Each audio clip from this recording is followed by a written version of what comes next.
हानिया आमिर की नाजेबा वीडियोस, जाली वीडियोस पर हानिया आमिर बरहम।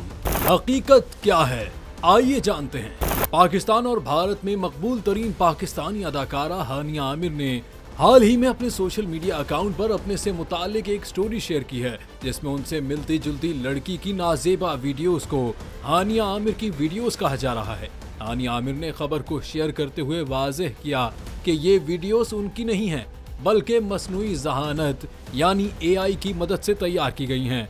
कोई इस पर यकीन करके धोखे में आ सकता है। हानिया आमिर ने सवाल उठाया है कि इस हवाले से क्या कोई कवानीन मौजूद हैं।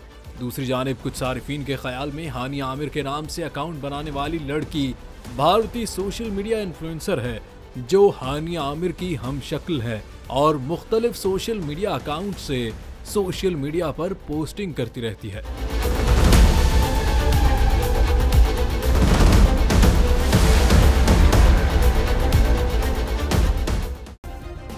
सब्सक्राइब करें और बेल दबाएं ताकि कोई खबर रह न जाए।